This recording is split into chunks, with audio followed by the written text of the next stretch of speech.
Hi everyone, it's your boy Zach, and I just finished watching The Dark Crystal for possibly the first time. So, I'm old enough to have been a kid. I was like nine when the movie came out. But back in the day, it's so weird to think about back in the day. My dad was a officer in the military, and so we were quote middle class, but I don't think whippersnaps now realize how poor even middle class was. Like, you didn't go to a lot of movies. You would go to maybe like 3 or 4 movies per year. So, usually as a family, and there weren't movie theaters everywhere. Like, I was just looking up on Wikipedia what the release of Dark Crystal was like. It was released in 900 theaters. Like, there's like 4 or 5 thousand theaters right now. But back then, yeah, you would have like, you might have to go like 2 towns over to get to a movie theater. So I definitely didn't see it in the theaters. I think I saw it at my rich buddy's house. My rich buddy was the one whose family had HBO. Maybe like the following summer. And here's the deal. I formed all of these very, very intense memories about the Dark Crystal. I have these, drawings I did as a kid as kind of like, for some reason I thought they were the Skeksis, but I misremembered they were the Mystics. The Mystics were like the nice version of the Skeksis. So I did all these drawings of them. Well, you know how kids are. They rip something off, change one thing, and then call it like an original creation. So I did it like I gave them like a different name, but it was the Mystics. And I had all these fond memories of the Dark Crystal.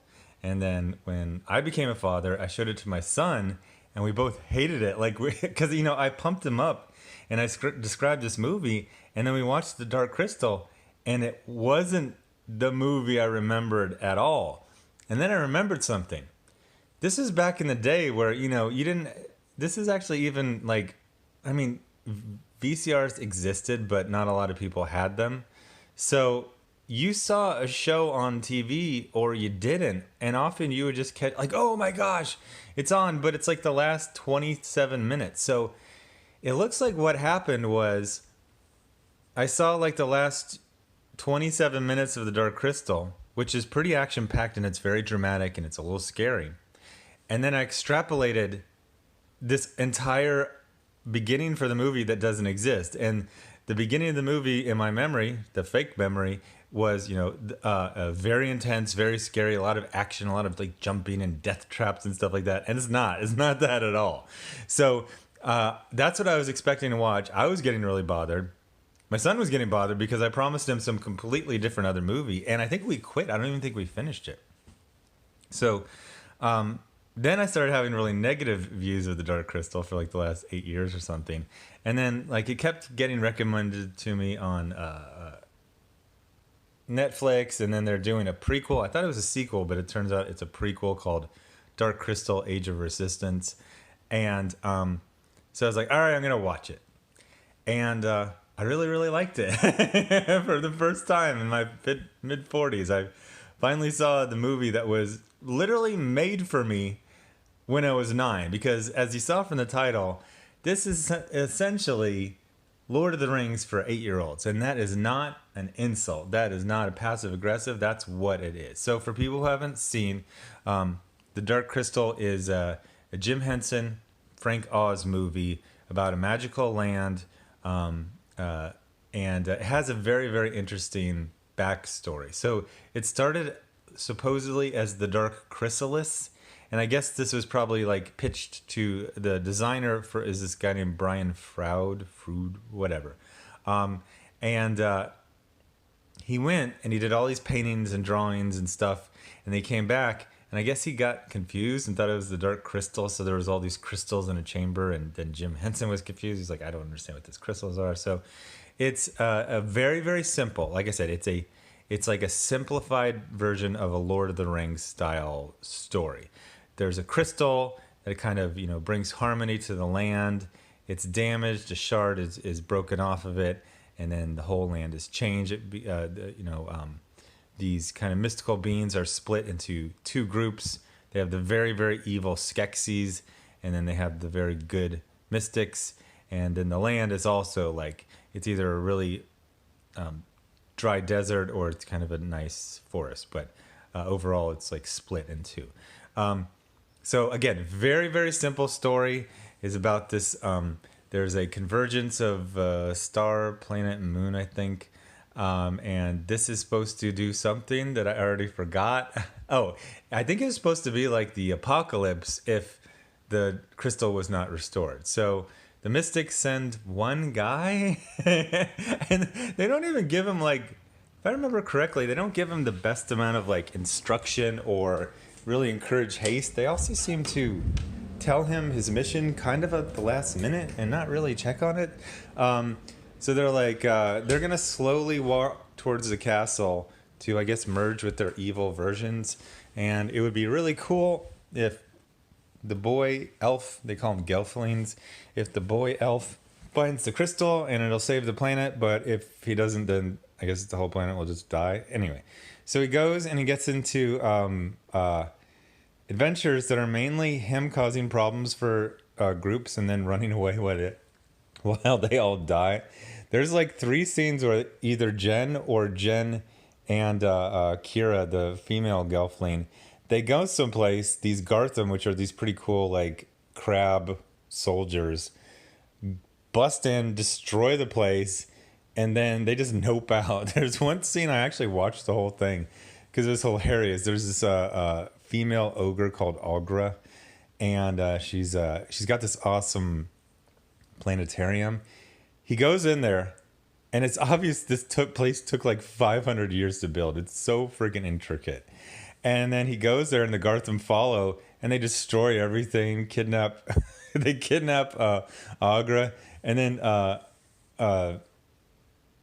Jen grabs the dark crystal. He jumps through a window. He's just like deuces, and then he looks up. It's on flames. It's all destroyed. This happens, I believe, to 2 other like villages or lands. But it's a real simple story. It's all the designs are very creative and fun. I was always very enamored of the Gelfling designs. And when Jessica Biel started having a career, and branching out on her own in movies, I always used to think, Jessica Biel looks like a grown-up version of Kira the Gelfling. So there's not that much to say. It's a very, very simple story. And I wouldn't say I got bored, but it kind of has this not hasty tone for a story that's basically an apocalypse. And then at the end, it gets super intense. Like, I actually gasped a couple times. Spoilers, go watch it. Okay, you're back. At one point, they're at the little chamber, and then Jen, he jumps up onto the dark crystal to put the little shard back in, but then he drops the crystal. I was like, ah! And then Fizzgig, which is this little like Furby, what are those things on Star Trek? Tribble. He's kind of like a Tribble. He gets kicked down this hole. The dark crystal floats above this like pit of lava. He gets kicked out. I was like, what the hell's going on?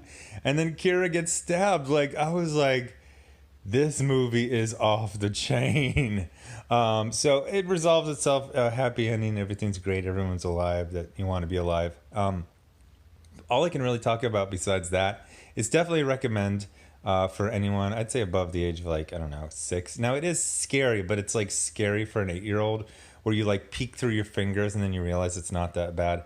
The Skeksis are, and they're not like one is a Skeksi. It's like one is a Skeksis and then they're all Skeksis. These are some of the greatest designs for not just a villain, like any character ever. You can tell, I'm guessing in the script, in the original, shooting script, they were the bad guys and they got as much time as any bad guy. But the Mystics are really boring. All they do is walk slow and then they like sing a cappella. They're like, ooh, ooh. That's basically all they do. And then if a Skeksi dies, its counterpart of the, or if it dies or gets injured, its counterpart of the Mystics is injured or killed in the same way. So one of the Skeksis gets kicked down into the lava, and then the other Mystic is just burns up and disappears, and all the other Mystics are just like, all right, that was weird. But you got to watch it for the Skeksis. disgusting and horrifying and so much fun. Like, it's still mind-boggling that they could do all this stuff in 82. Now, 82, almost all this stuff is practical. Almost all this stuff was in camera, which means it was filmed on the stage. You know, if they had to do forced perspective, or they had to do matte painting.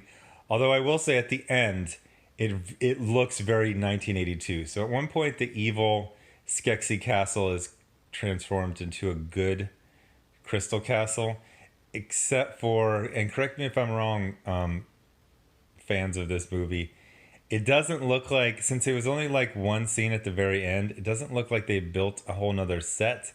It looks like it just became, they did it all of a matte painting. Like, people are just standing entirely in front of a matte painting and none of it is a set. And that part, like, doesn't look good. But besides that, it looks great. I mean, the Gartham look awesome. The sketch scenes are amazing. They have these guys, the Landstriders, which are like these actors with their front hands holding these poles, but it's like these weird, I don't know, they kind of look like moths to me. Those are awesome. Jen and Kira are good puppets. Sometimes it's just a short person wearing a costume. I actually kind of thought that was BS. I was like, that's just a costume. You know what I mean? At least with like the Gartham, they would put all these things and all these extra legs, so you kind of had to act. And same thing with the Landstriders. They put these like poles on their hands and their feet, so they were like up on stilts. But whenever you'd see like Jen just running around, it was just some guy with like a mask, and I was like, that's not really a puppet. No, that's not puppetry. That's just a costume. But besides that, it was great. It was fun. Supposedly it was made to never have a sequel. It's like the end of the story. I peeked at I didn't make it through the trailer. I tried to watch the trailer for the prequel like twice. It didn't seem the same. It seemed like a lot of CGI and a lot of computer effects and color timing, and that's not the Dark Crystal to me. Get some puppets and some hippies in costume, and just like weird, like there's a whole scene of just the Skeksis eating and being disgusting and like picking their teeth. It's horrifying. It's like gross, but it's actually kind of fun. That's what it is. So anyway, a good movie that I finally saw in middle age for the first time correctly all the way through. Like I said, I would recommend it for anyone except for very, very young kids. I'm like, I wouldn't show this to 3-year-olds, 4-year-olds. 6 and above, you know, depending on how well they can handle. I mean, like I said, they're not really scary. They're scary for a 6-year-old. But anyway, thanks for watching. My next video is probably going to be the season finale of Legends of the Universe. Whatever is the CW superhero show where they go travel through time. I haven't even seen the last 2 seasons, so I'm just going to jump on the finale, see how that is. Anyway, thanks for watching.